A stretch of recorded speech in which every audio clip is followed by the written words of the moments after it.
if you want to keep going. Okay, sorry. How I'm the tearing hell? on. Give me 2 seconds. Yeah, no worries. Robert Ward leaps back from behind a cheap metal desk, picking it forward in an effort to slow you down. At first, you think you've tracked down the wrong man. Well-worn jeans. Jean overalls, smudged with black grease, and a red checked shirt hardly evoke a sense of fear or respect.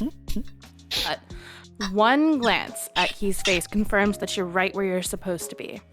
Momentarily, surprise vanishes from Ward's face, replaced by grim determination as he dashes forward faster than your eye can track and grabs you by your neck. With your heightened awareness, you can feel each individual muscle in his fingers contracting as he lifts you from the floor. Corliss's child? Ward grunts, eyes narrowing as he scrutinizes your face. You're being used, Angelus. This isn't how it has to end. Bum, bum, bum. Option number 1. Do you want to read the No, you go ahead. dialogue? Okay. This is exactly how it needs to end, I yell, using my free arm to shoot him in the face. What do you mean I'm being used? You're the one trying to strangle me. Option number 3. You anarchs are all the same, all brawn and no brains. Surrender to us now and the rest of your gang might survive to see another night. Or option number 4. I wasn't told why they wanted you dead. Just put me down and we'll talk. Interesting. So the question is, are we going to buy into his warnings, essentially, or are we going to be loyal in one aspect or the other? Well, oh my, a two-way tie.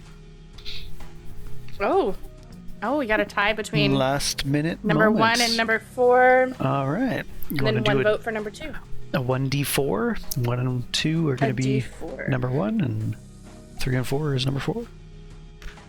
Sure. Let's see whose choice comes.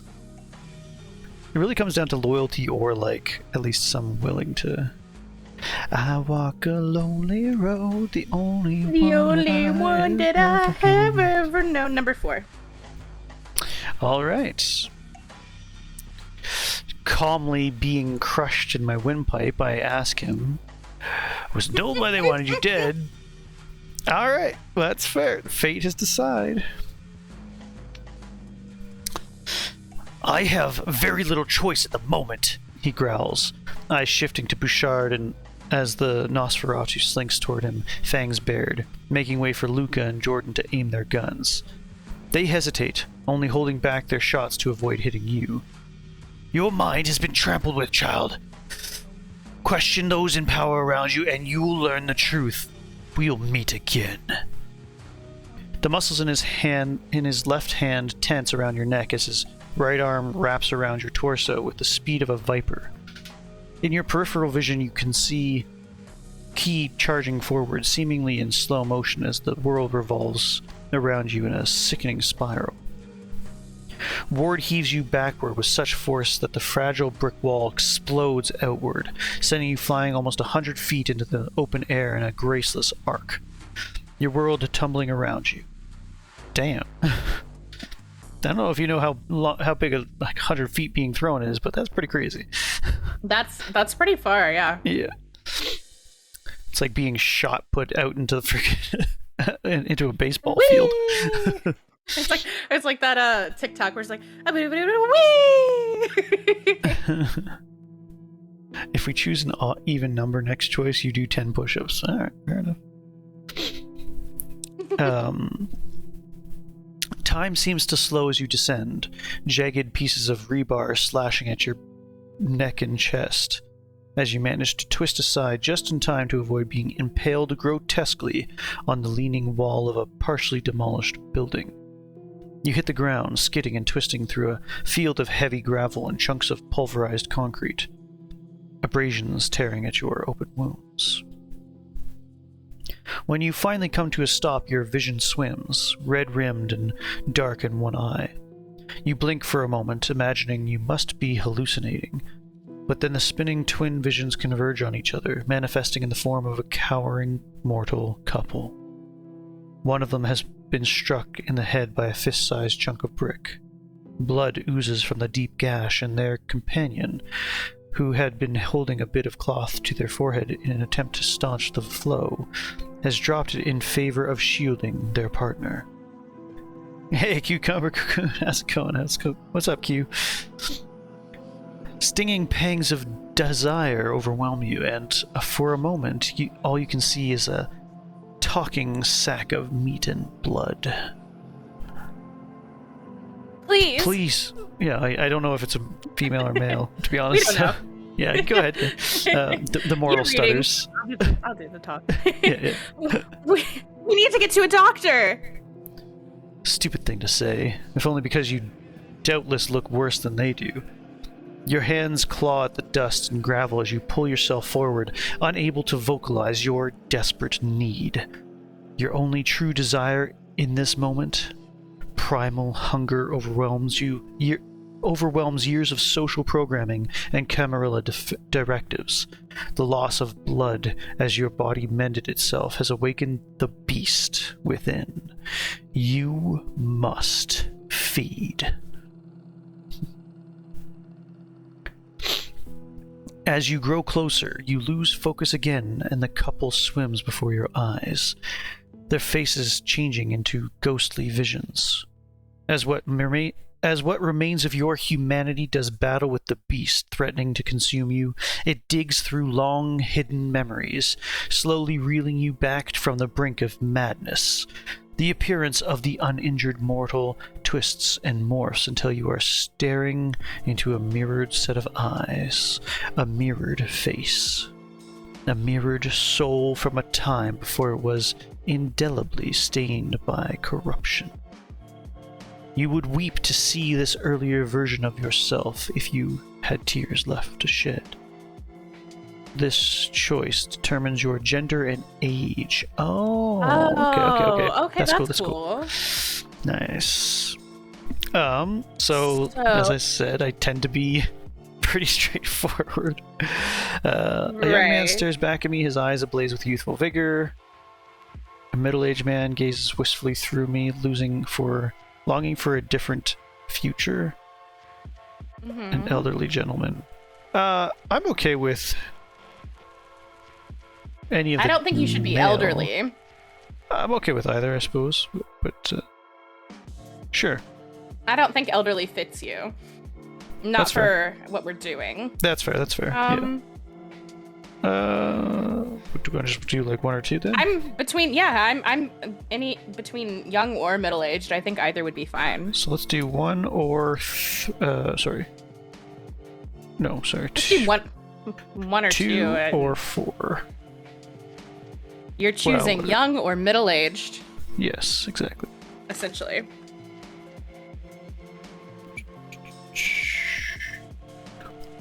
What are we? Are we a youthful dude or a middle-aged dude? So basically, this is the idea of like when was I embraced? Essentially, right? Like, was I embraced as a young man? How old were you when you turned? Yeah. Right. Yeah. So it's presumed that I'm centuries old, from what I can tell of the story so At this far. point, so, yeah, I think so. So I'm not a brand new, whatever they call them. You're not a young vampire. I mean, I guess in theory, at centuries old, you still could be a young vampire. But you're not a fresh vampire. That's right. But I could have been embraced like Louis at a young age in a vampire, or in a Interview with a Vampire. Or even worse, I could have been like Armand. Armand was like, I think he was like 16 or like 14 or something when he was embraced. So he like 16, looks like I think, would not be too bad, but I don't like. I always feel terrible when it's children. Yeah. You know, because they didn't even get a chance to like grow up at all. Middle age sounds good because it's what I am. That's what I was leaning towards too. So, well, I'm almost Are you considered middle-aged. middle-aged already? No, There's I no mean, way. I always thought I was going to die at 18, so that was like double that means middle-aged for me, I suppose. Or 18 was Yeah, middle-aged. I always thought I was gonna die before 30, and then all of a sudden I was like, oh, that's way younger than I.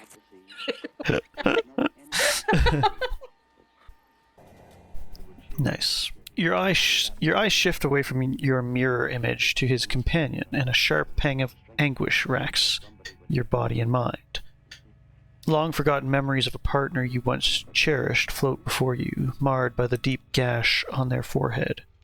A bloody omen of an unforgivable betrayal that will never truly be forgotten, no matter how distant your undeath draws you from your earlier life. I see a vision of a woman I once loved. A man gazes back at me, face flush with hopeful naivete. I had never been interested in intimate relationships. It's not a lover I see before me, but the face of my closest and most loved friend. My lover transcends the boundaries of gender. They always had hope for a brighter future. I'm comfortable with like 1 or 3, so. I was gonna say number 3 seems way more you. Yeah. So if you guys want to choose that, I mean, I don't mind doing the other one, I suppose, but I'm definitely like my choice is 3 for the record. Yeah. Staunchly heterosexual, he yells. Yes, Cap. Alright. If you're inclined. Sure.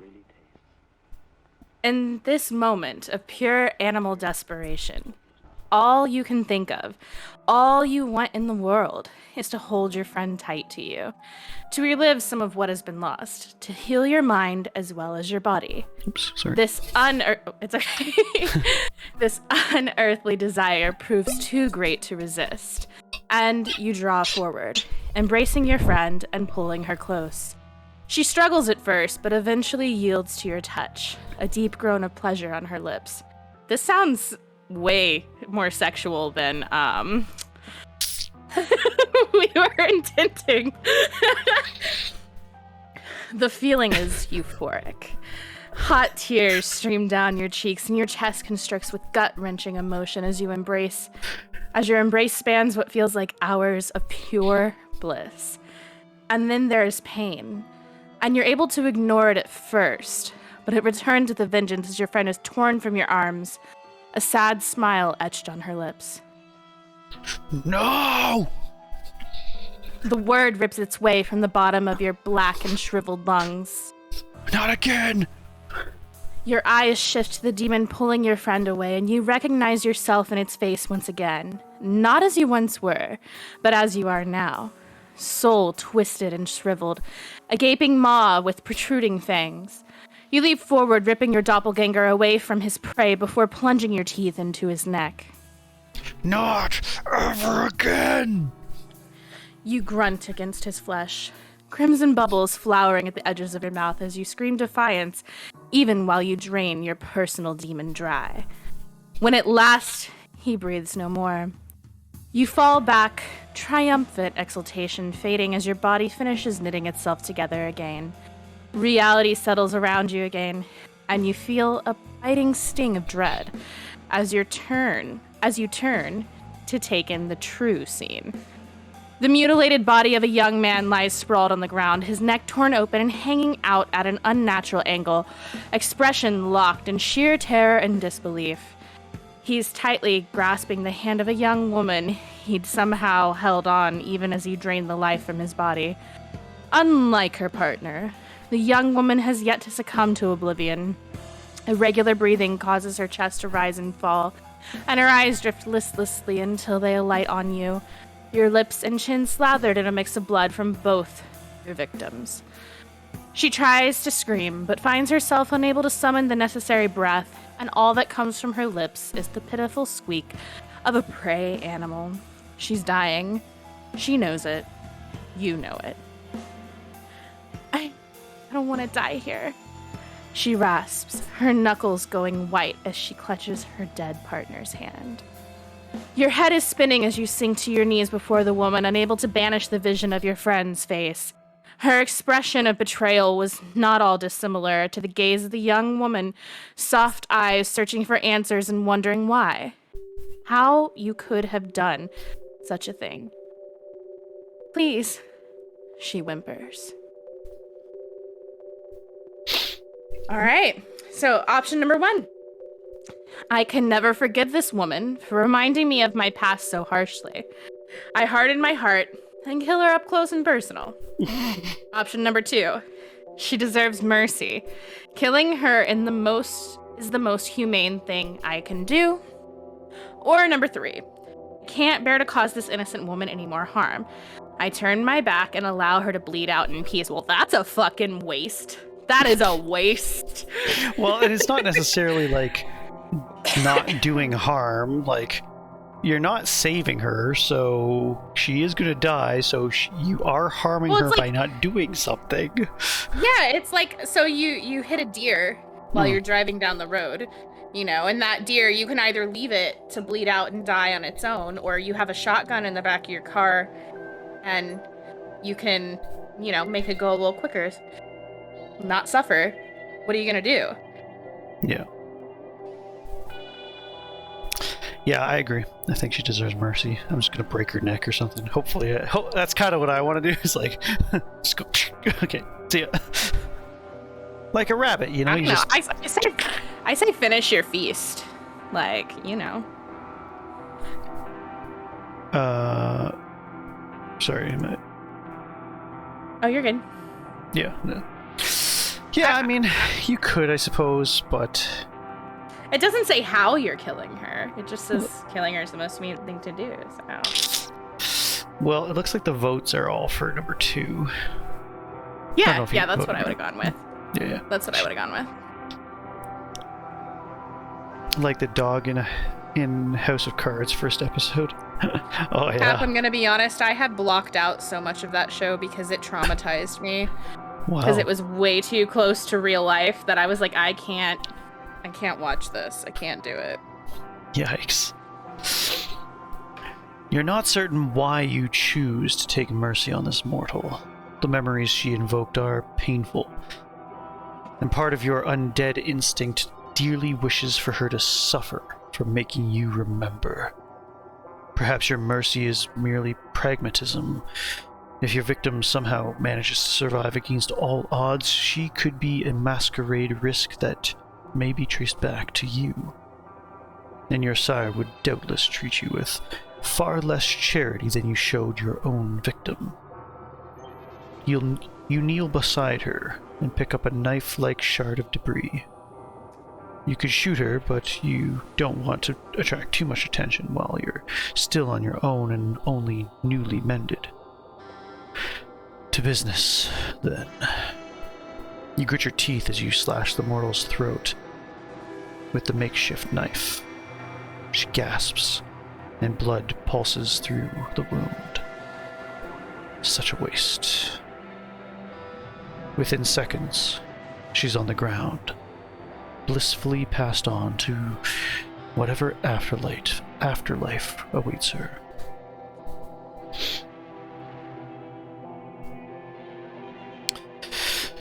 Your newly mended legs carry you over the stony grit and with remarkable strength. Your renewed sense of vigor immediately apparent as you tread uneven terrain. The crashing churn of the nearby dam might largely mask the sound of gunfire if you didn't know to listen, but sporadic bursts indicate that the battle is still in full swing. You round a large pile of dirt, approaching the building from the rear when you hear a guttural shout of warning from within. The factory abruptly explodes in a fiery conflagration, showering you in an avalanche of brick, wood, and concrete debris. You stand still for a moment, stunned and rooted to the spot before your bestial vampiric instincts overwhelm you and you flee the fire, heedless of other, more mundane concerns. It takes several minutes for you to wrest control back and turn yourself around. You grind your teeth as you force your feet to carry you back toward the demolished building. your unnaturally strong aversion to flames screaming in the back of your mind. The air itself smells burnt, and your eyes sting from the cloud of disturbed dust. That maniac Ward must have rigged the place to blow. The shock wears off when you see that the flames have already burned out. The majority of the building was built of metal and brick, and you try not to cringe as you wade into the wreckage, gun held at the ready. Someone in your group must have survived. They can't all be destroyed.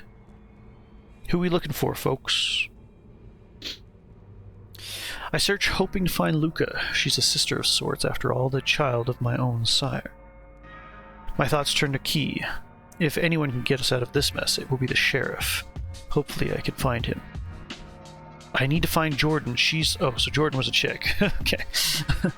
She's the closest person I have to a true ally in the city. See, I didn't catch much about Jordan at all, to be honest. Like, it seemed very cursory. It didn't... Yeah, they didn't give us any hints as to what gender Jordan might be. I know female Jordans, but typically it's a masculine name.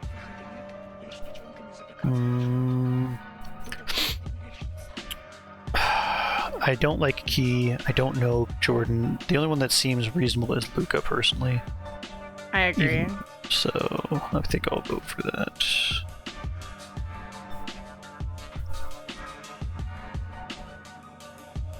Survey says number 1. Luca. Worst case scenario, we can, like, undermine her in the future. Yeah, exactly. If you want to go, yeah. Okay. You pass by the twisted and burned remains of several mercenaries, and as time goes by, you begin to wonder if any of your companions made it out intact. The scent of charred flesh and burnt hair are overwhelming as you push open an office door to check inside. The contents of several filing cabinets have been disgorged, hundreds of manila folders across 2 heavy-looking metal desks, papers scattered maniacally across their surfaces and spilled over the edges. Oh, sorry, that's manically, not maniacally. it's manically across their surfaces and spilled over the edges. From behind one of the desks, you hear a familiar voice call out. Luca. Who's there? The muzzle of a gun pops out from the edge of the desk. Answer me, or you're dead, asshole. It's me, Luca. You say calmly. That was not calmly. That wasn't calmly at all. It's all me, right, Dumbledore. Cap. I'm scattering these papers and you can't stop me. Classic. You say calmly. Put the gun down. I haven't seen a single mortal or any of Ward's anarchs left moving around in here. A quick sigh of relief, and Luca rises up from behind a veritable mountain of papers, folders, and ruined computer equipment. We had a Ward on the run. He was sure that we had him. Option number 1. Is that when he set the explosives off? Option number 2. Did you manage to finish him? Option number 3. Are the others okay? So what is our biggest concern, basically? I don't like number 1. The question here.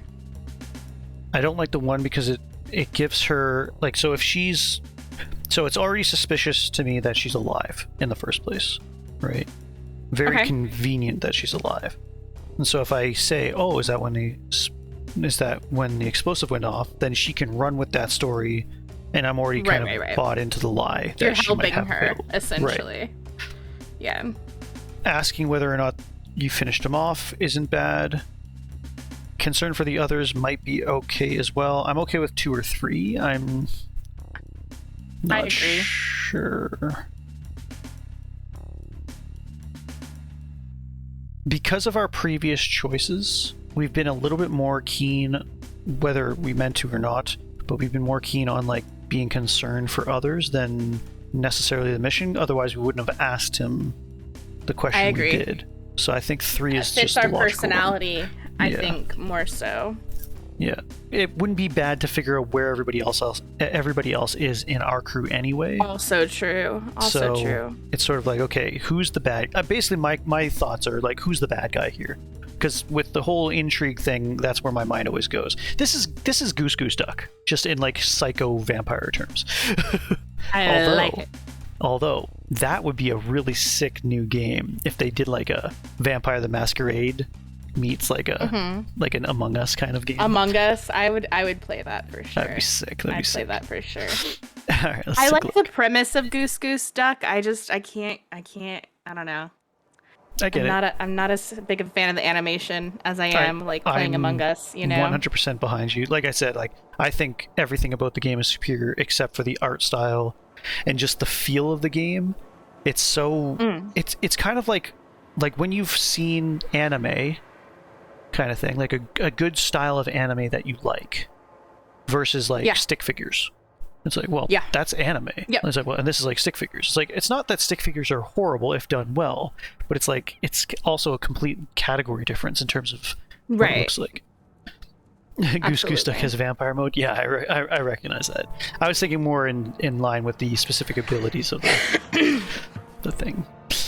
Even like the animation, I think that'd be really, really fun to have more of like a vampiric style. If you've ever played Fortnite, had I don't remember what they called it, but it was like an Among Us mode essentially, and that was really, really fun. It was really, really fun. I think I did watch you guys play that once. Yeah. Yeah, I really enjoyed that.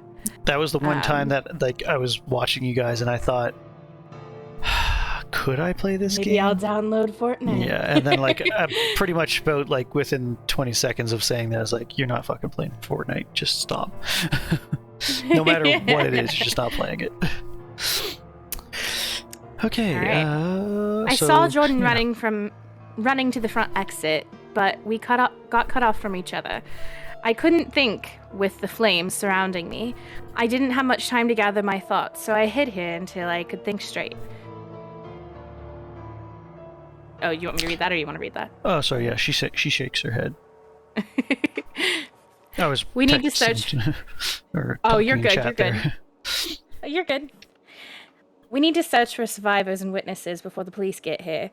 I'm not going to be blamed for a masquerade breach when I've barely been back home for a month. They started this mess, shot at us, and tried to destroy us. At this point, taking them out is self-defense. She's looking more than a bit unnerved after such a close brush with final death. It's the first time in decades either of you have seen real action, but she's determined to make it through. It's an interesting grammatical error. You decide not to point out that it was technically your party who initiated the encounter. Luca probably wouldn't appreciate the correction. We'll eliminate our anarchs or their mercenaries in the area, but we can't search for long. The local authorities will be on their way. We can't risk spending any more time here than we already have. We won't be doing ourselves any good if the police catch us in the middle of this. I'll meet you halfway. If we see any anarchs or hirelings while we're escaping, we'll take them out.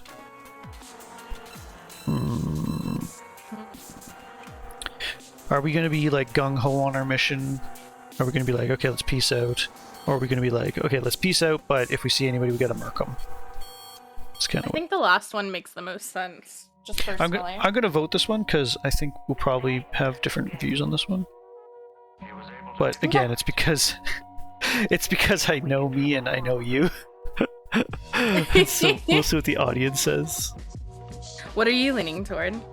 Well, I tend to be pretty like, I came here for a reason type of thing. Like, I don't give a shit that I went through a wall and went 100 feet and like just killed my best friend again in my mind kind of thing. It's like, no, this guy fucking threw me out a wall. I'm gonna go fucking kill this guy. Yeah. So nice. You tend to be, I think, a little more vengeful than I am about things. Yeah. Well, I mean, although yeah.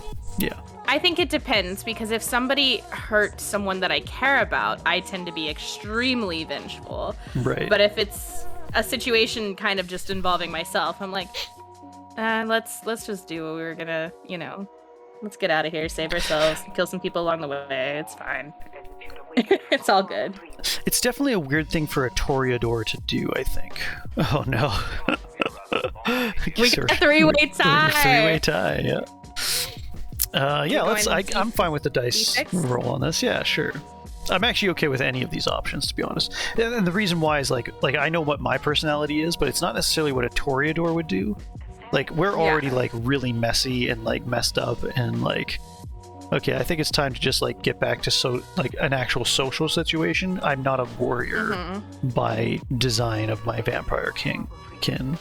Yeah. So it makes sense for you him want to to blow peace on the out. dice? Yeah. We got a 4 again. Okay, yeah. So I guess we're peacing out. We'll let the psycho ravenous leftover vampires just devour the whole police coming to get them. No, I'm just kidding. I have no idea.